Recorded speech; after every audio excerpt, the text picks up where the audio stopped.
இது புரட்டாசி மாதம். புரட்டாசி பிடிக்கிறவங்களுக்கு எல்லாருக்குமே தெரியும். ஸோ இந்த டைமில் நான்வெஜ் சாப்பிடாம இருப்போம். ஸோ அதே லிஸ்ட்டில் நாங்களும் இருக்கோம். புரட்டாசி பிடிப்போம். ஸோ எப்பயுமே புரட்டாசி மாதம் 3வது வார சனிக்கிழமை வந்து நம்ம கோயிலுக்கு போய் பெருமாளை தரிசனம் பண்ணுவோம். ஸோ அதே மாதிரி இந்த தடவையும் 3வது சனிக்கிழமை காலைல எழுந்த உடனே அம்மா சமையல்லாம் செய்ய ஆரம்பிச்சுட்டாங்க. ஸோ இன்னைக்கு நம்ம வீட்டில் என்ன ஸ்பெஷல் அப்படின்னா, சாம்பார், கத்திரிக்காய், உருளைக்கிழங்கு, முருங்கைக்காய் எல்லாம் போட்டு சாம்பார் அண்டு 3 பொரியல். அதில் எனக்கும் ஃபேவரட்டான அந்த எப்பயுமே சனிக்கிழமை பெருமாளுக்கு சமைக்கும்போது ஒரு காய் பரங்கிக்காய்ன்னு நினைக்கிறேன் சம்திங். அந்த காய் பொரியல் வந்து எல்லாத்துக்குமே ஆல்மோஸ்ட் ஃபேவராக இருக்கும். ஸோ அதே லிஸ்ட்டில் நானும் இருக்கேன். எனக்கும் ரொம்பவே ஃபேவரெட்டு. ஸோ அந்த பொரியல் அண்டு கேரட்டு பீன்ஸ் பொரியல் ஒன்று, முட்டைக்கோஸ் பொரியல் ஒன்று, இது 3மே. சாப்பாடு அண்டு ரசம், பொங்கல், அப்பளம் எல்லாமே ரெடி பண்ணாங்க. ஸோ அப்படியே பாட்டு கேட்டுகிட்டே அம்மா சமைக்க ஆரம்பித்தாங்க. நான் அதை வீடியோ எடுத்துகிட்டு இருந்தேன். ஸோ இதெல்லாம் சமைச்சிட்டு இருந்தாங்க அம்மா. அப்படியே டிவி பார்த்துட்டே சாங்ஸ் ப்ளே பண்ணிவிட்டு நானும் கூட ஹெல்ப் பண்ணிகிட்டு இருந்தேன். ஸோ அப்படியே வீடியோ எடுத்துக்கிட்டு தென் அதுக்கப்புறம் எல்லோரும் கிளம்பி ஒரு ஈவினிங் ஒரு 3:00 4:00 டைமில் பெருமாள் கோயில் இங்கே கரூரில் தாந்தோணி மலை கோயில் கிளம்பிட்டோம். அப்பா ஆட்டோ வச்சுருக்காரு. ஸோ ஆட்டோவில் தான் எல்லோரும் போனோம். நாங்கள் அண்ட் எங்களோட சித்தி ஃபேமிலி. ஸோ எல்லாருமே கோயிலுக்கு போயிட்டோம். செம்ம கும்பலுங்க. எல்லாருமே சனிக்கிழமை புரட்டாசினா இருப்பாங்க. அது 3வது வாரம் நிறைய பேர் வருவாங்க.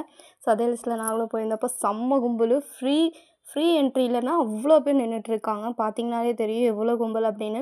ஸோ நாங்கள் ரொம்ப நேரமாக நின்றுட்டுருந்தோம். எப்படி எங்கே போகிறது அப்படின்னு சொல்லிட்டு. ஸோ வர வழியில் நிறைய கடைங்கள்லாம் இருந்துச்சு. அதெல்லாம் பார்த்துட்டு அதுக்கப்புறம் வந்து பார்த்தா 100 ரூபீஸ் டிக்கெட் கொஞ்சம் ஃப்ரீயாக இருந்துச்சு.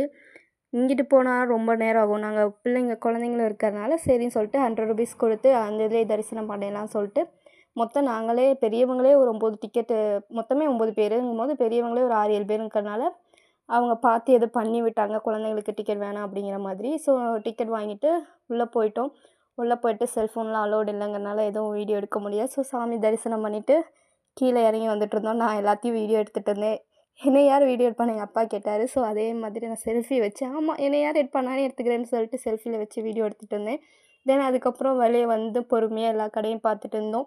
நாமம் போடுறதுக்கு ரொம்ப நேரம் தடவிட்டே இருந்தாங்க. யார் எங்கே நாமம் போடுவாங்கன்னே தெரியல. ஆனால் நிறைய பேர் நாமம் போட்டிருந்தாங்க. எனக்கு போகணுன்னு ஆசையாக இருந்துச்சு. பட்டு போடவே முடியல. போட்டுட்டு போய் பெருமாளை தரிசனம் பண்ணணும்னு ரொம்ப நாள் ஆசை இருந்துச்சு. பட் போட முடியல. ஆனால் வெளியில் வந்ததுக்கப்புறம் சொல்கிறாங்க கேட்டால் போட்டிருப்பாங்கன்ட்டு.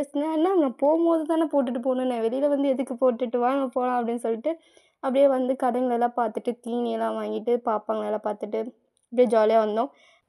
அப்படியே வெளியில் சாமி கும்பிட்டு வெளியில் வந்தோம். நல்லா கடைங்களெல்லாம் பார்த்து சுற்றி பார்த்துட்டு தீனியெல்லாம் வாங்கிட்டு வீட்டுக்கு தேவையானது சாமி ஃபோட்டோஸ் அந்த மாதிரி ஏதாவது வாங்கிட்டு அப்படியே பொறுமையாக நடந்து வந்துட்டு இருந்தோம். அப்படியே வீடியோ எடுத்துகிட்டு இருந்தேன்.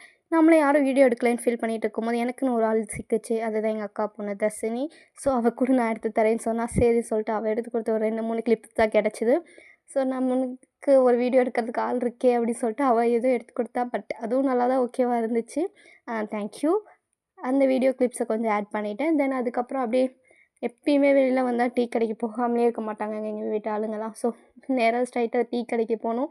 டீ குடிச்சிட்டு உட்காந்துருந்தோம். தென் அப்பா ஆட்டோ கொஞ்சம் ஓரமாக பார்க் பண்ணியிருந்தார். செம்ம ஹெவி கும்பலுங்கனால போய் ஆட்டோ எடுத்துகிட்டு வந்தார். தென் ரிட்டன் டீ குடிச்சிட்டு ஆட்டோலேயே கிளம்பி வீட்டுக்கு வந்தாச்சு.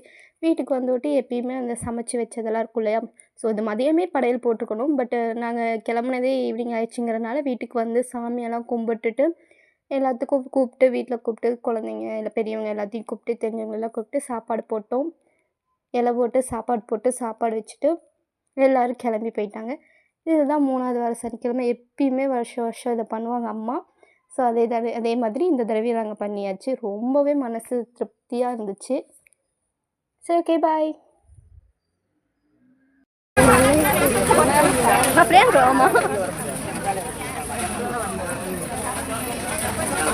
Ngapa itu ada?